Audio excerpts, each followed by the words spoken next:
यदा यदा हि धर्मस्य ग्लानिर्भवति भारत अभ्युत्थानम् अधर्मस्य तदात्मानं सृजाम्यहम्।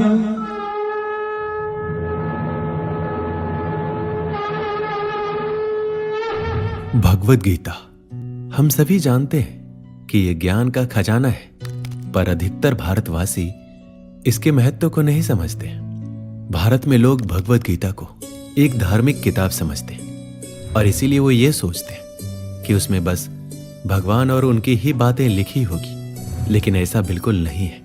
आपको जानकर ये यकीन नहीं होगा कि गीता में वो बातें पहले से लिखी हुई है जो आज साइंटिस्ट रिसर्च कर रहे हैं। कई ऐसी घटनाओं का जिक्र है जिसे आज घटते देख यकीन नहीं होता है।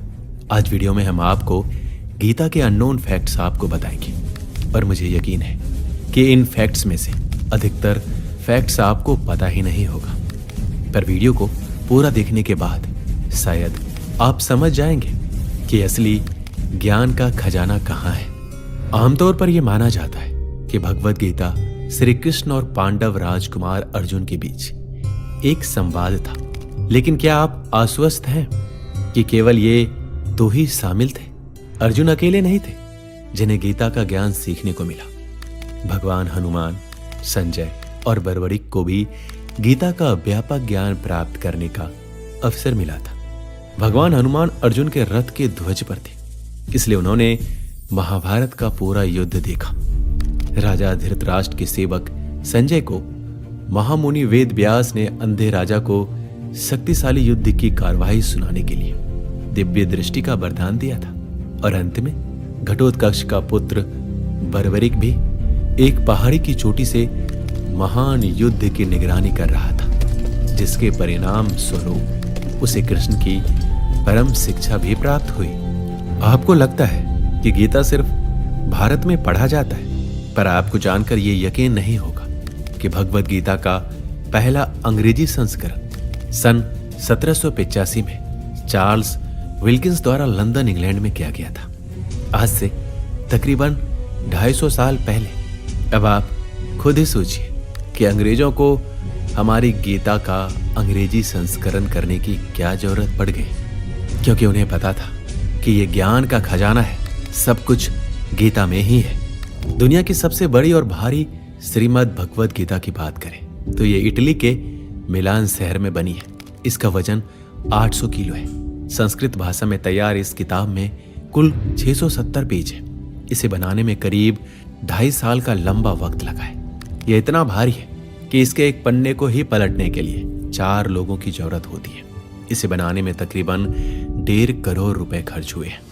गीता में कुल 700 श्लोक है, जिसमें श्री कृष्ण ने 574, अर्जुन ने 85, संजय ने 40 और धृतराष्ट्र ने 1 श्लोक कहा है। वैसे तो गीता को साइकोलॉजी के लिए बहुत ही अच्छी बुक माना जाता है, लेकिन लोगों को ये नहीं पता है कि इसमें आपको बायोलॉजी, फिजिक्स, मैथ और एस्ट्रोलॉजी जैसी कई टॉपिक के बारे में कई ऐसी बातें हैं जिनके बेस पर बड़ी बड़ी खोज यानी कि डिस्कवरी हुई है। फर्स्ट लॉ ऑफ थर्मोडायनामिक्स कहता है कि एनर्जी को ना तो बनाया जा सकता है ना ही खत्म किया जा सकता है, उसे बस हम एक फॉर्म से दूसरे फॉर्म में कन्वर्ट कर सकते हैं, यानी कि बदल सकते हैं, जिसे हम कंजर्वेशन ऑफ एनर्जी भी कहते हैं। उदाहरण के लिए आपने जनरेटर देखा होगा, उसमें एक मैग्नेटिक कॉपर कॉइल लगी होती है।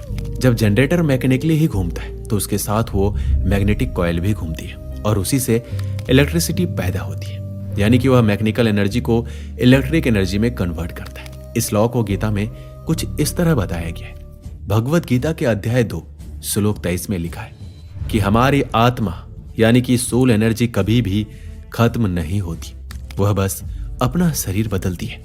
अब अगर आप सोच रहे हो कि यहां तो आत्मा की बात हो रही है, तो इसका एनर्जी से क्या लेना देना? आत्मा भी तो एक एनर्जी ही है।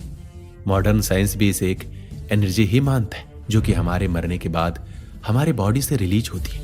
अब चाहे वो बड़े अमाउंट में हो या फिर छोटे अमाउंट में, लेकिन कोई तो ऐसी एनर्जी है जो हमारे बॉडी से रिलीज होती है।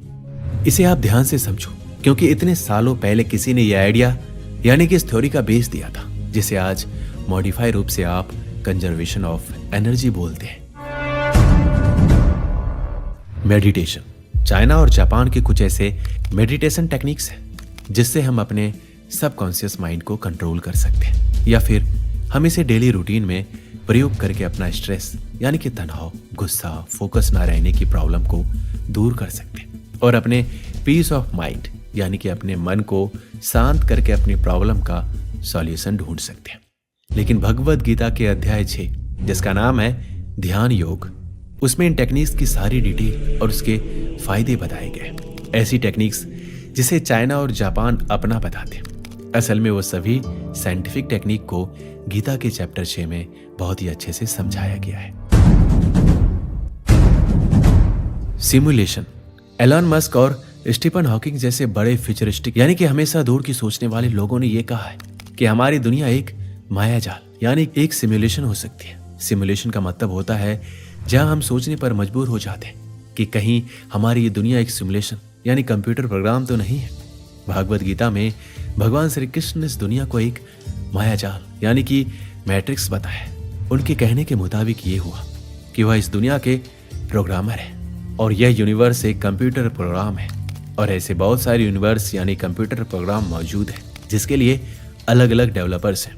लोगों का ऐसा भी कहना है कि जब ब्रह्मा जी को घमंड हुआ था कि उन्होंने इस दुनिया का निर्माण किया है, तब भगवान श्री कृष्ण ने अलग अलग ब्रह्मा जी को बुलाकर उनका ये भ्रम तोड़ा था, यानी कि उन्होंने अलग अलग ब्रह्मांड के डेवलपर्स को बुलाया था।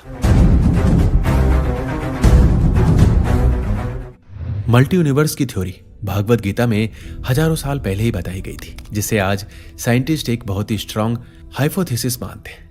जैसे हमारी दुनिया से सभी कंप्यूटर किसी नेटवर्क से जुड़े हुए होते हैं, उसी तरह अलग अलग यूनिवर्स यानी कि कंप्यूटर प्रोग्राम भी आपस में किसी नेटवर्क से जुड़े हुए हैं और उस नेटवर्क का नाम है ब्लैक होल। मल्टी यूनिवर्स और पैरेलल यूनिवर्स हाइपोथेसिस में यह माना गया है कि कोई भी चीज ब्लैक होल में चली जाती है तो वह किसी दूसरे कंप्यूटर सिमुलेशन यानी किसी दूसरे यूनिवर्स में चली जाती है। क्या आपने ये कभी सोचा था कि भागवत गीता में इतना एडवांस थ्योरी का भी वर्णन हो सकता है?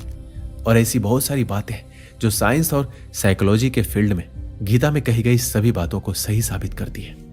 आपको शायद ये पता नहीं होगा कि भगवत गीता सिर्फ हिंदी में नहीं बल्कि इंग्लिश, जापानी, चाइनीज, जर्मन और बहुत सारे लैंग्वेज में पब्लिश हो चुकी है और हमें इस बात पर गर्व होना चाहिए कि हमारे पास एक ऐसे ज्ञान का भंडार है जिसे पूरी दुनिया जानना चाहती है।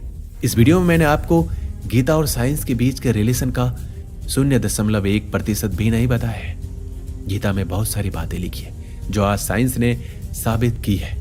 अब हम आपको बताते हैं कि साइंटिस्ट गीता के बारे में क्या कहते हैं।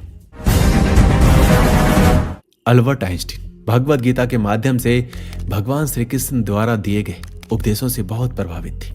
उन्होंने कहा कि जब मैंने भागवत गीता को पढ़ा तो मुझे पता चला कि ईश्वर ने कैसे दुनिया को बनाया है और मुझे यह अनुभव हुआ कि प्रकृति ने हर वस्तु कितनी प्रचुरता में प्रदान की है। हम इसकी कल्पना नहीं कर सकते कि भगवत गीता ने मुझे कठिन परिश्रम करने के लिए कितना प्रेरित किया है।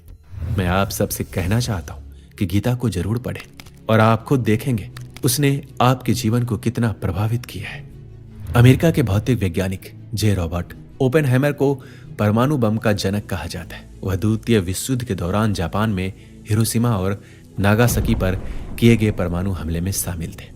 परमाणु हमले के बाद उन्होंने भगवत गीता का उल्लेख करते हुए कहा था कि उन्हें उस वक्त भगवान श्री कृष्ण द्वारा अर्जुन को दिया गया उपदेश याद आया, जब वो अर्जुन से कहते हैं कि तुम केवल अपना कर्तव्य निभाओ, मैं अब मृत्यु हूं और दुनिया को खत्म करने वाला बन गया हूं। बाद में ओपेनहाइमर ने कहा भगवत गीता ने उनके जीवन में सबसे ज्यादा प्रभाव डाला है।